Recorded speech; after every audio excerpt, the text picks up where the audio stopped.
الحمد للہ وکفا وسلام علی عباده الذین اصطفى اما بعد فاعوذ باللہ من الشیطان الرجیم بسم اللہ الرحمن الرحیم یا ایہا الذین آمنوا انما الخمر والمیسر والانصاب والازلام رجس من عمل الشیطان فاجتنبوه لعلکم تفلحون انما يريد الشيطان ان يوقع بينكم العداوة والبغضاء في الخمر والميسر ويصدكم عن ذكر الله وعن الصلاة فهل انتم منتهون وقال رسول الله صلى الله عليه وسلم كل مسكر حرام وقال ما اسكر كثيره فقليله حرام وقال كل مسكر ومفتر حرام او كما قال عليه الصلاة والسلام صدق الله العظيم وصدق رسوله النبي الكريم ونحن على ذلك لمن الشاهدين والشاكرين والحمد لله رب العالمين۔ اللہ تبارک و تعالی نے ہر قسم کے نشے کو ممنوع قرار دیا ہے۔ حضور اکرم صلی اللہ علیہ وسلم جس زمانے میں مبعوث ہوئے، جیسا کہ عرض کیا تھا، وہ زمانہ تو نشے کا ہی زمانہ تھا۔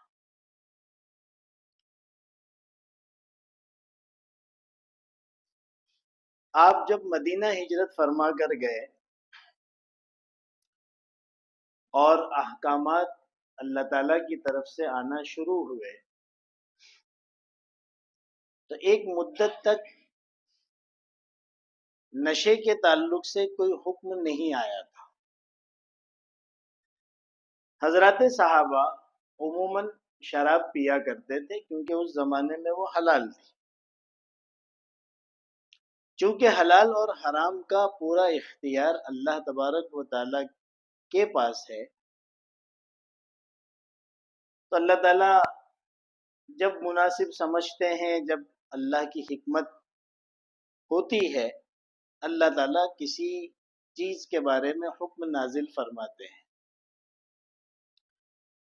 حضور اکرم صلی اللہ علیہ وسلم اس زمانے میں شراب کے نقصانات، اس کی وجہ سے جو نزاعات، جھگڑے اور مختلف قسم کے مفاسد کو دیکھتے تھے، لیکن چونکہ اس کی حرمت کا کوئی حکم نہیں تھا، آپ نے کبھی شراب سے منع نہیں کیا۔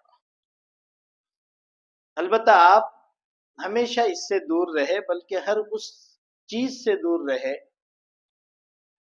جو آگے چل کر حرام ہونے والی تھی۔ حضور اکرم صلی اللہ علیہ وسلم کی شان بہت اعلیٰ اور عرفاں تھی۔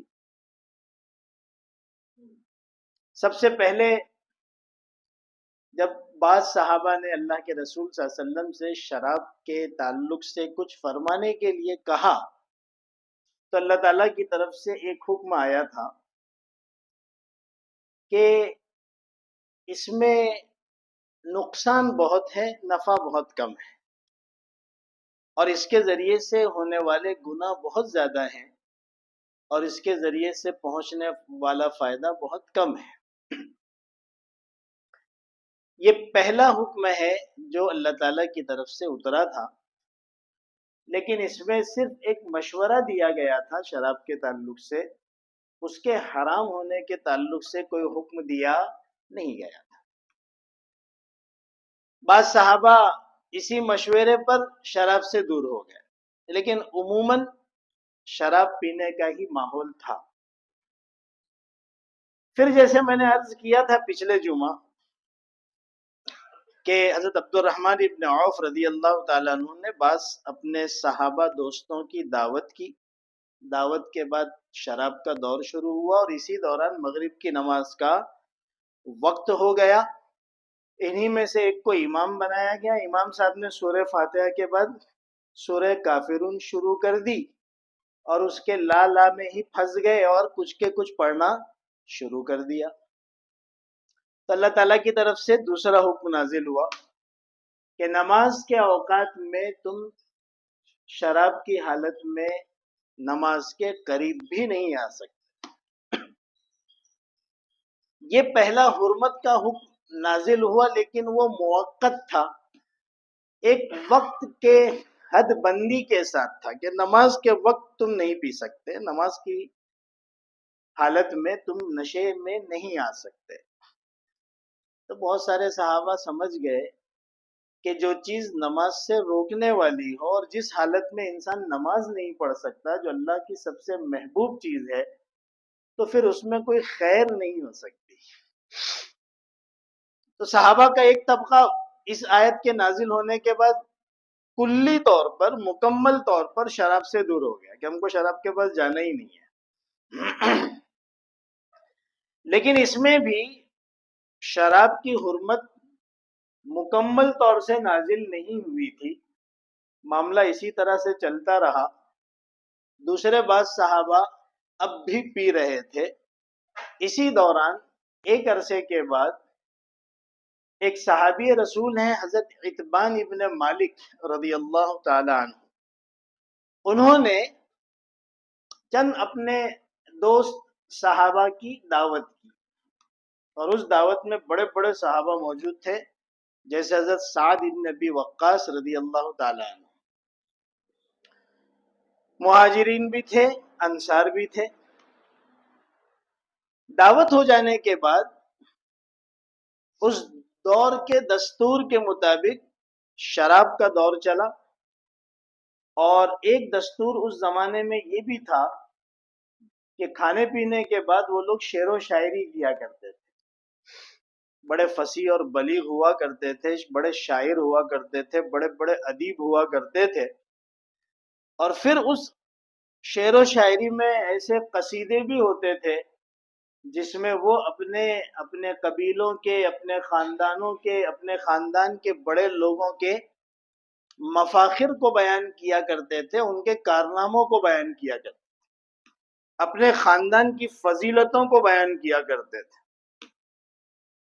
چنانچہ شعر و شاعری بھی شروع ہوئی اور مفاخر بیان کرنا بھی شروع ہوا. حضرت سعد ابن ابی وقاص رضی اللہ تعالیٰ عنہ، انہوں نے ایک قصیدہ پڑھا جس میں انہوں نے اپنے خاندان کے مفاخر کو، ان کی فضیلتوں کو، ان کی بڑائیوں کو بیان کیا، اور ساتھ ساتھ میں انصار کی ہیجو بیان کی، برائی بیان کی. مدینہ تو انصاروں کا ہی ہے، انصار نے مہاجرین کو سپورٹ کیا، ساتھ دیا، اور پھر مدینہ میں رہ کر مہاجر کسی انصاری کی ہجو بیان کرے، برائی بیان کرے تو برداشت کرنا مشکل ہوتا ہے. ایک مسلم صحابی جو انہی لوگوں میں تھے جو دعوت میں شریک تھے، ان کو بڑا برا لگا، بڑا غصہ آیا.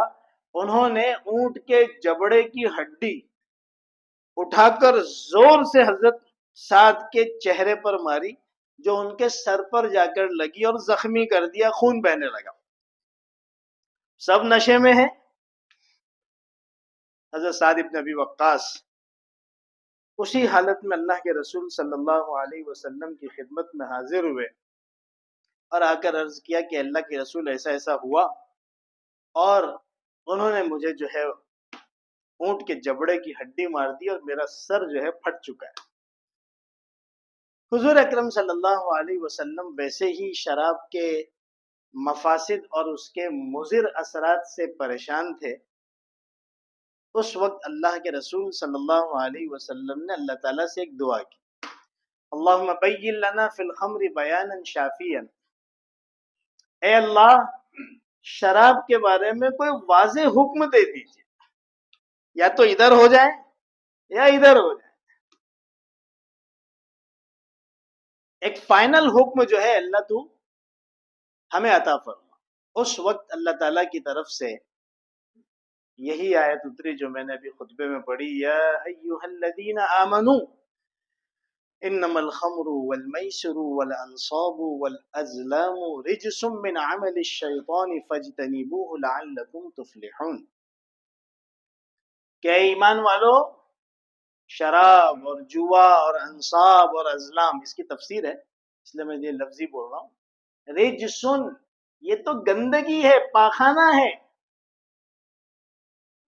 من عمل الشیطان، یہ تو شیطان کے عمل میں سے ہے، لہذا فجتنبو، اب تم پر اس سے بچنا لازم ہے۔ یہی وہ آیت ہے جس نے ہمیشہ کے لیے کلی طور پر شراب کو، جوے کو، انصاب اور ازلام کو حرام کر دیا۔ لعلکم تفلحون، اگر تم کامیابی حاصل کرنا چاہتے ہو تو ان چیزوں سے بچو۔ شراب سے بچنا کامیابی کی ضمانت، جوے سے بچنا کامیابی کی ضمانت۔ پھر اللہ تبارک و تعالیٰ نے اس آیت کے فوراً بعد دوسری آیت میں ان کے نقصانات کو بتایا، انما یرید الشیطان ان یوقع بینکم العداوۃ والبغضاء فی الخمر والمیسر، شیطان تو یہ چاہتا ہے کہ تمہارے درمیان شراب کے ذریعے سے اور جوے کے ذریعے سے دشمنی اور عداوت اور بغض اور حسد پیدا کر دے، اور وَيَصُدُّكُمْ عَنْ ذِكْرِ اللَّهِ، اللہ کی یاد سے تم کو روک دے، وَعَنِ الصَّلَاةِ، اور تمہیں نماز سے روک دے۔ فَهَلْ أَنْتُمْ مُنْتَهُونَ، اے مومنو کیا تم باز آؤں گے، ان چیزوں سے رکوں گے، تم کو رکنا چاہیے۔ اللہ تبارک و تعالیٰ نے شراب کے جو نقصانات ہیں بڑے بڑے، قرآن کی آیت میں اس کو بتا دیا۔ جیسے ہی یہ آیت نازل ہوئی، حضور اکرم صلی اللہ علیہ وسلم نے اپنے منادی کو مدینہ کے گلیوں میں بھیج دیا کہ جاؤ اعلان کر دو کہ اللہ تعالیٰ نے شراب کو حرام کر دیا۔ منادی نے اعلان کرنا شروع کیا، جیسے ہی کان میں آواز پہنچی، حضرات صحابہ کی بے مثال جانثاری اور تابعداری، اور حضرات صحابہ کے ایمان کو دیکھیے، اسی وقت، اسی لمحے انہوں نے شراب کو اپنے گھروں سے بہانا شروع کر دیا۔ یہ تو ناپاک چیز ہے، یہ گھر میں رکھنے کے لائق چیز نہیں ہے، یہ پینے کی چیز نہیں ہے، یہ فخر کی چیز نہیں ہے، یہ اب مال نہیں رہا، اب اس سے نفع کمانا اور کسی بھی طریقے سے فائدہ اٹھانا جائز نہیں رہا۔ اللہ تعالیٰ نے اس کو حرام قرار دیا۔ مدینہ کے گلیوں میں شراب بہنے لگی۔ حضور اکرم صلی اللہ علیہ وسلم نے فرمایا، جس کے پاس جو شراب ہے وہ فلاں جگہ پر جمع کر دے۔ اب جب سب کچھ بہہ گیا تو تجارت کے طور پر جو شراب بطور ذخیرہ کے جمع تھی دکانوں میں، گوڈاؤنوں میں، ان سب کو جا کر وہاں پر جہاں اللہ کے رسول نے فرمایا تھا جمع کر دو، جمع کر دیا گیا۔ آپ کو یہ بات ذہن میں رکھنا چاہیے کہ اس زمانے کی تجارت کی جو سب سے بہترین نفع بخش چیزیں ہوتی تھی اس میں سے ایک شراب تھی، جس کے بڑے بڑے تجارت ہوا کرتے تھے، جس کے بڑے بڑے تاجر اور بزنس مین ہوا کرتے، بھائی ان کا تو شراب کا کاروبار ہے۔ سب نے اپنی دکانوں سے، اپنے گوڈاؤنوں سے وہاں پر جا کر شراب کو جمع کر دیا۔ گھروں کی شراب تو نالیوں میں اور سڑکوں پر بہہ گئی، اور اتنی بہی کہ حدیثوں میں آتا ہے کہ جب بارش کا موسم آتا، کئی سالوں تک بارش جب برستی، تو بارش کی آپ نے ایک خوبصورتی دیکھی ہوگی کہ جب بارش زمین پر برستی ہے تو زمین سے بڑی بھینی بھینی خوشبو آتی ہے، اور اس خوشبو میں ایک عجیب قسم کی لذت اور فرحت ہوتی ہے، بچپنا یاد آ جاتا ہے۔ تو حدیثوں میں آتا ہے کہ ایک عرصے تک جب بارش برستی تو زمین سے شراب کی بدبو آتی اور پانی کا رنگ بدل جایا کرتا تھا، شراب والا ہو جائے، اتنی شراب بہائی گئی، یہاں تک کہ کچھ ایسے بھی ماحول تھے کہ محفل سجی ہوئی ہے اور شراب کے جام چڑھائے جا رہے ہیں، اور اسی بیچ میں اللہ کے رسول کی منادی کا اعلان کان میں پڑا کہ شراب حرام ہوئی، لبوں تک جام پہنچ چکا ہے، صرف ایک لمحے کا فرق ہے اس کو حلق میں اتارنے کے لیے، لیکن حضرات صحابہ کی اطاعت اور جانثاری اور ایمان کامل کی یہ نشانی تھی کہ پھر وہ لب سے آگے نہیں جا سکی، انہوں نے اسی وقت اتار کر پھینک دیا۔ حالانکہ یہ وہ شراب ہے جو ایک لمحہ پہلے انہیں اپنی جان سے زیادہ محبوب، ایک گھنٹہ بھی وہ شراب کے بغیر رہ نہیں سکتے تھے، ان کے لیے سرمایہ افتخار اور فخر کی کوئی چیز تھی تو وہ شراب تھی۔ ایک لمحے کے بعد جب اللہ کا حکم آ گیا، سارا مزاج ہی بدل گیا، سارے حالات ہی بدل گئے، اب اس سے نفرت ہو گئی کہ یہ تو گندی چیز ہے، اس کو ہٹاؤ۔ ایک صحابی شراب کے بڑے تاجر تھے، بس انہی دنوں میں وہ ملک شام اپنا سارا سرمایہ سمیٹ کر شراب کی خریداری کے لیے پہنچے تھے کہ وہاں سے مال اٹھا کر لانا ہے اور یہاں اچھی قیمت میں بیچ کر خوب نفع کمانا ہے، جو اس زمانے کا سسٹم تھا۔ بہت بڑا شراب کا تجارتی مال وہ لے کر آ رہے تھے، ابھی مدینہ کی حدود میں داخل نہیں ہوئے تھے کہ ان کو پتا چل گیا کہ شراب تو حرام ہو گیا۔ انہوں نے شراب کو مدینہ کی حدود میں داخل کرنے پر بھی رضامندی ظاہر نہیں کی کہ میں اس کو داخل بھی نہیں کروں گا، پورا مال اٹھا کے وہاں سائیڈ میں ایک پہاڑ پر رکھ دیا اور آپ اللہ کے رسول صلی اللہ علیہ وسلم کی خدمت میں حاضر ہوئے اور آ کر عرض کیا کہ اللہ کے رسول، بس میں تجارت کا مال لے کر آیا ہوں اور ابھی تو مدینہ کی باؤنڈری میں داخل بھی نہیں ہوا کہ مجھے شراب کے حرام ہونے کا حکم پتا چلا۔ آپ ارشاد فرمائے کیا کروں؟ اس زمانے کے تجار اور اس زمانے کے بزنس مین اس واقعے پر دھیان دیں اور پھر اپنی ایمانی غیرت کو ناپیں، اور وہ ملازمین جو حلال اور حرام کی تمیز کے بغیر اپنی زندگی چلا رہے ہیں وہ اپنے عمل پر غور کریں۔ اللہ کے رسول صلی اللہ علیہ وسلم نے فرمایا کہ شراب تو حرام ہو گئی ہے، آپ نے ایک لمحے کے لیے اس حکم میں کمی بیشی کرنے کی گنجائش نہیں سمجھی کہ یار بیچارہ ابھی تو مال لے کے گیا تھا، ابھی تو لا رہا ہے، اس کا کیا ہوگا؟ کیوں؟ اس لیے کہ یہ تو اللہ کا حکم ہے۔ اللہ کے حکم میں ہم کون ہوتے ہیں اپنی طرف سے کسی رائے کے اظہار کرنے والے کہ ابھی چلا لو، نیکسٹ ٹائم مت کرنا۔ اور نہ وہ صحابی ایسے تھے کہ انہوں نے کوئی گنجائش مانگی، کوئی ہیلا بتا دیجئے نا ذرا، غیر مسلموں کو بیچو تو چلے گا۔ اللہ کے رسول صلی اللہ علیہ وسلم نے صاف کہہ دیا یہ حرام ہو چکی ہے، اس کے مشکیزوں کو پھاڑ کر شراب کو بہا دو. ذرا برابر بھی کیلو کال نہیں، ٹال مٹول نہیں، اللہ کے حکم کو ہر حال میں پورا کرنا ہے.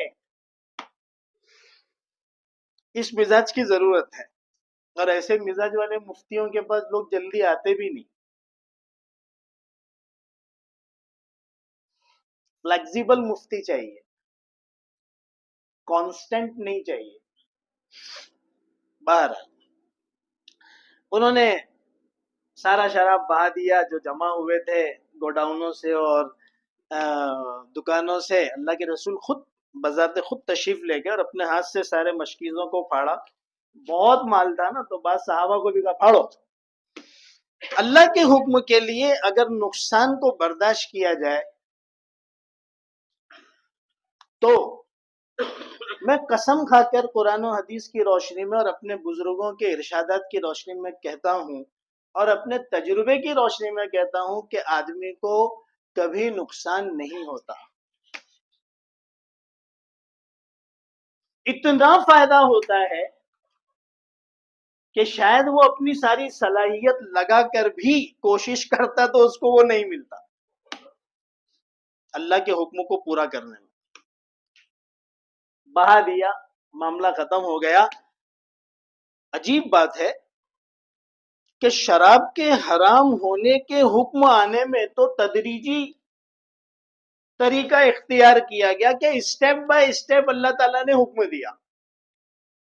پہلے کاؤنسلنگ کی، ذہن بنایا، مزاج بنایا کہ بھائی جو چیز یوز کر رہے ہو اس میں نفع کم ہے، نقصان بہت ہے. ذہن سازی کی. پھر کچھ عرصے کے بعد ایک حکم نازل کیا کہ نماز کے ٹائم پہ نہیں چلے گا. پھر تیسری مرتبہ ایک عرصے کے بعد حکم آیا کہ اب ہمیشہ کے لیے شراب حرام ہو چکی. لیکن جب حکم آ گیا تو اللہ کے رسول صلی اللہ علیہ وسلم نے ایک منٹ کے لیے بھی اس حکم کو جاری کرنے میں، اس کے امپلیمنٹ کرنے میں، اس کے اجرا میں وقت نہیں لگایا. فوراً حکم کو جاری کر دیا کہ جب اب حرام ہو چکی، اللہ کا حکم آ چکا ہے، تو پھر اس حکم کے لاگو ہونے میں ایک سیکنڈ اور ایک لمحے کا بھی وقت لگانے کی گنجائش نہیں ہے.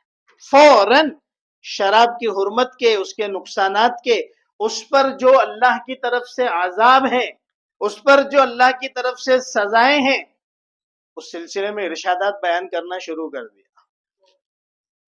آپ نے فرمایا ایمان اور شراب ایک جگہ جمع نہیں ہو سکتے.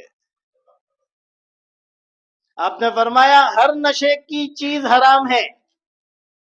آپ نے فرمایا جس چیز کی زیادہ مقدار نشہ پیدا کرتی ہے اس کی کم مقدار بھی حرام ہے. ارے بھائی شروعات تو ایسی ہی ہوتی ہے نا. آدمی پہلی مرتبہ ہی پوری بوٹل تھوڑی اتار لیتا ہے. اس کے چاہنے والے اور اس کو پھنسانے والے دوست بولتے ہیں ارے بھائی ایک سیپ تو مار لے. وہ بیچارہ بڑا گھبراتا ہے کیا ہوگا، اور اس کو منوا کر جو ہے وہ ایک سیپ دو سیپ مروائی جاتی، اسی میں وہ تھوڑا سا بہک سا جاتا ہے. باطن میں نفاست کی گندگی گئی تو اس کا اثر ظاہر ہوتا ہے، اور وہ تھوڑا سا ہلکا پھلکا نشے میں آتا ہے، اور پھر نشے کی وجہ سے اس کو ایک ظاہری سکون محسوس ہوتا ہے. وہ دنیا سے، دنیا والوں سے، اپنے حالات سے، اپنے غموں سے، اپنے مشکلات سے لا تعلق اور غافل ہو جاتا ہے. اس کو بڑا مزہ آتا ہے، اور پھر آہستہ آہستہ آدمی آگے بڑھتا چلا جاتا ہے، اور پھر وہ نشے کا عادی بن جاتا ہے. کوئی بھی نشہ ہو، شراب کا نشہ ہو یا سوکھے جو آئٹمز ہوتے ہیں، ایک تو لیکوڈ ہوتا ہے اور ایک جو ہوتا ہے وہ سوکھے آئٹم ہوتے ہیں. براؤن شوگر ہے، وائٹنر ہے، وغیرہ وغیرہ. تو اللہ کے رسول نے پہلے ہی اسٹیپ پر منع کر دیا کہ زیادہ استعمال کر کے نشے میں دھت ہو جانا یہ ضروری نہیں ہے، اس کی تھوڑی مقدار بھی اسی طرح سے حرام ہے، تاکہ بندہ اس لت کا شکار ہی نہ ہو۔ تو حضرات صحابہ نے سارے نشوں کو، سارے شراب کو بہا کر ہمیشہ کے لیے کیا کر دیا؟ ختم کر دیا۔ ذہن میں ایک سوال آ سکتا ہے کہ اللہ تبارک و تعالیٰ اگر چاہتے تو ایک ہی مرتبہ میں حکم دے دیتے کہ شراب حرام ہے، معاملہ ختم ہو جاتا۔ ایک مدت لگی اور تدریجی طور پر اسٹیپ بائی اسٹیپ حکم دینے کے اندر کیا حکمت ہے؟ تو دیکھیے اللہ تبارک و تعالیٰ کے احکامات میں اس کی کیا کیا حکمتیں ہیں، اس تک پہنچنا تو ہمارے بس میں ہے ہی نہیں۔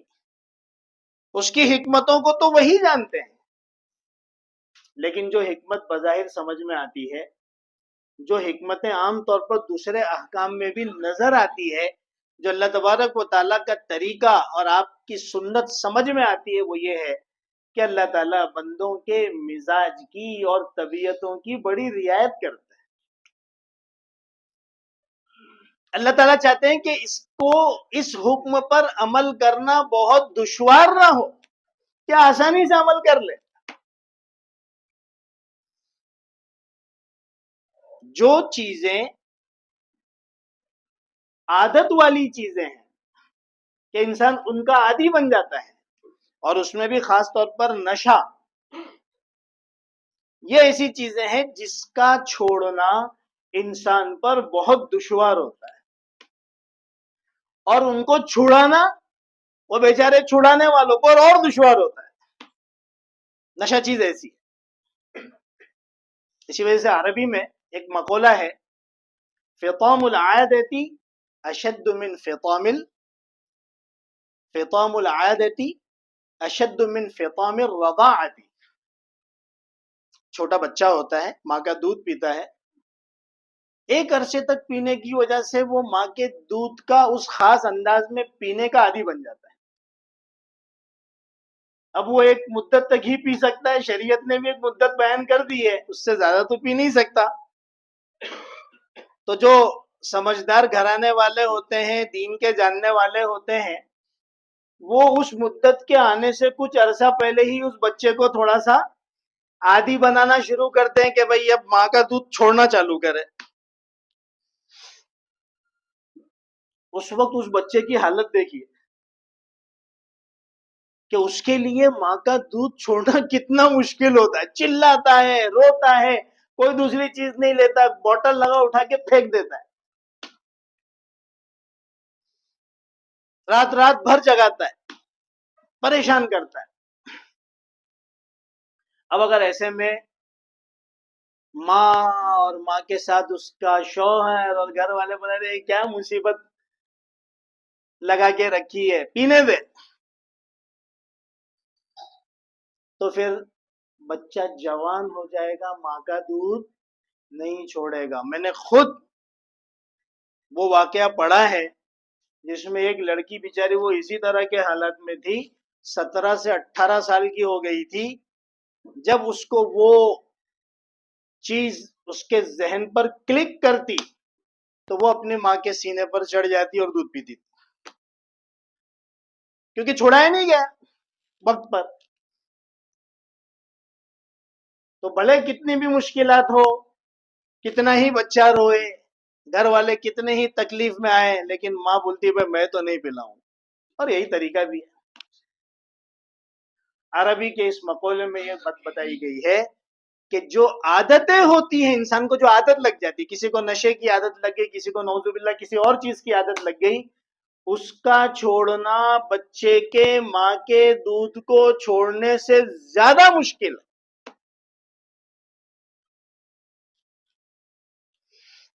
تو اتنی پرانی عادت عربوں کی، شراب کی عادت، اللہ تبارک و تعالیٰ نے ان کے مزاج کی، ان کی طبیعت کی رعایت کی کہ ان کو آہستہ آہستہ جو ہے وہ چھڑایا جائے، پہلے ان کی ذہن سازی کی جائے، پہلے ان کے دماغ میں شراب کی خرابی کو جو ہے وہ بتایا جائے، بٹھایا جائے، تاکہ وہ ذہنی طور پر اس چیز کو سمجھ لیں کہ شراب کوئی اچھی چیز نہیں ہے۔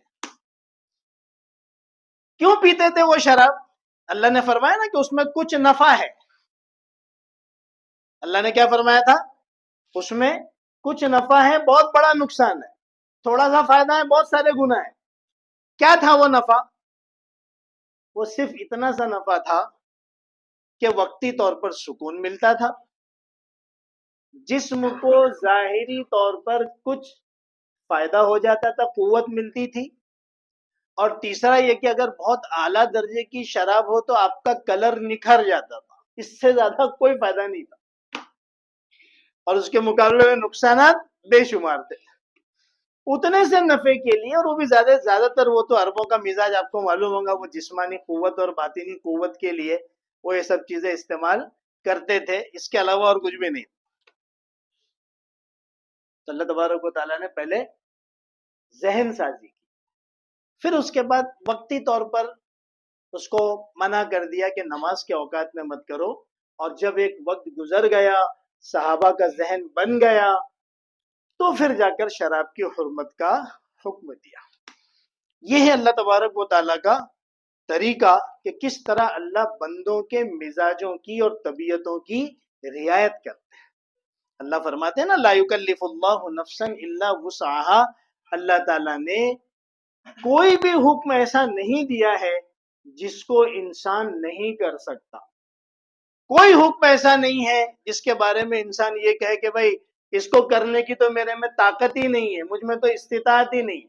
اللہ نے بندوں پر جو احکام نازل کیے، چاہے وہ کرنے والے ہوں چاہے وہ نہ کرنے والے ہوں، وہ انسان کے بس میں ہے، بس سے باہر کوئی چیز نہیں۔